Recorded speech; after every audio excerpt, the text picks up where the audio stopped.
یار اگر آپ شاعری لکھتے ہیں اور آپ علم عروض نہیں جانتے، آپ کو وزن کا نہیں پتہ کہ یہ کیا ہوتا ہے، آپ کو بحر کا نہیں پتہ، تو گھبرائیے نہیں، گھبرانے کی ضرورت نہیں ہے۔ آج میں ایک ایسا طریقہ لے کے آیا ہوں جس میں آپ کے پاس اگر وقت نہیں ہے، مصروفیات کے بنا پر آپ علم عروض نہیں سیکھ سکتے، آپ وزن سے متعلق نہیں جان سکتے، آپ بحر کو نہیں سیکھ سکتے، بحور کو نہیں سیکھ سکتے، تو کوئی مسئلہ نہیں ہے، آپ ذرا توجہ سے میری بات سنیں۔ میں جو طریقہ بتانے جا رہا ہوں آپ کو، وہ کم سے کم آپ کی شاعری کو اس قابل کر دے گا کہ اس میں جو وزن کی غلطی ہوتی ہے وہ کم سے کم رہ جائے گی، اور اس میں وزن کے حوالے سے جو عیب یا جو نقص ہوگا وہ کم سے کم ہو جائے گا۔ اور اگر آپ کسی سے اصلاح کروائیں گے، کسی شاعر سے یا ایسے شخص سے جو علم عروض کو جانتا ہوگا، تو وہ یہ نہیں کہے گا کہ یار جاؤ پہلے علم عروض سیکھ کے آؤ، پہلے وزن سیکھ کے آؤ، پہلے بحر سیکھ کے آؤ، اپنے اشعار کو وزن میں کرو، پھر میں تمہاری اصلاح کروں گا۔ یہ وہ نہیں کہے گا، کیونکہ آپ کا جو کلام ہوگا وہ اس قابل ہوگا کہ اس میں کہیں کہیں بہت کم گنجائش ہوگی کہ اس میں وزن کے اعتبار سے اصلاح کا پہلو ہو۔ اگر کوئی ایسا کلام جس میں وزن کے اعتبار سے اصلاح کا پہلو کم ہو تو اصلاح کار کے لیے وہ بڑی آسانی کا باعث ہوتا ہے، اور اس کو پھر اس میں گرامر کی رو سے یا قواعد کی رو سے اگر کوئی غلطی ہو اس کو درست کرنا بہت آسان ہوتا ہے۔ اچھا، وہ طریقہ یہ ہے کہ ابھی میں اس طریقے کو عملی طور پر پریکٹیکلی بھی آپ کو کر کے دکھاؤں گا۔ وہ تمام غزلیں جو کسی شاعر نے لکھی ہوں اور کسی گلوکار نے ان کو گایا ہو،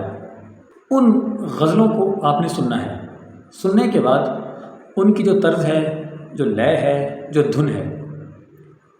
اس پر آپ نے اپنی ریاضت کرنی ہے، مشق کرنا ہے اور اس کو پکا کرنا ہے۔ جب آپ کو یہ محسوس ہو کہ یار آپ وہی غزل اپنی آواز میں اسی طرز میں گا سکتے ہیں، تو پھر آپ نے یہ کرنا ہے، جب آپ کا دل کرے کہ آپ کچھ لکھنا چاہتے ہیں، آپ پیپر اٹھائیں، کاغذ اٹھائیں، قلم اٹھائیں اور بیٹھ جائیں اور اسی دھن کو اپنے ذہن میں لائیں، اور اپنے جذبات کے اظہار کو کرنے کے لیے جو آپ لکھنا چاہتے ہیں وہ اسی دھن میں گنگنائیں۔ جب آپ وہ گنگنائیں گے نا اور آپ 5-7 اشعار لکھ لیں گے، تو وہ اشعار آپ کے کم سے کم وزن کے عیب سے اور نقص سے زیادہ پاک ہوں گے۔ اگر اس میں کہیں کوئی اگر کمی کاستی رہ گئی تو وہ اصلاح کرنے والا درست کر دے گا۔ میں مثال دیتا ہوں آپ کو، بہت مشہور ہے یہ ایک غزل، اس کو کہہ سکتے ہیں، گانا بھی کہہ سکتے ہیں، بہارو پھول برساؤ میرا محبوب آیا ہے۔ اب میں آپ کو اس کو گا کے سناتا ہوں اور پھر میں اس پہ اپنا لکھا ہوا آپ کو سنا دوں گا، سنیے۔ بہارو پھول برساؤ میرا محبوب آیا ہے، میرا محبوب آیا ہے۔ ابھی اسی طرح سے میں اپنا کہوں گا، میری بے لوث چاہت ہو، میری جان ہو، عقیدت ہو، میری جان ہو،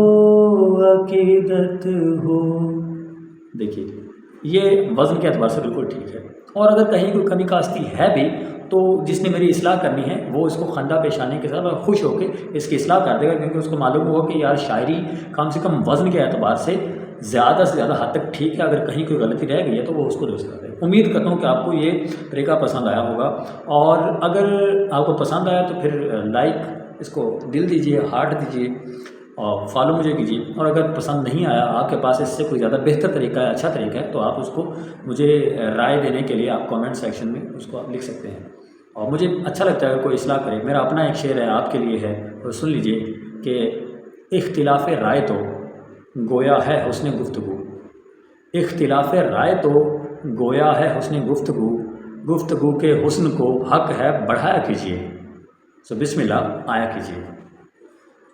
خدا حافظ، ملتے ہیں اگلے ویڈیو میں نئے خیالات، نئے الفاظ کے ساتھ۔ والسلام۔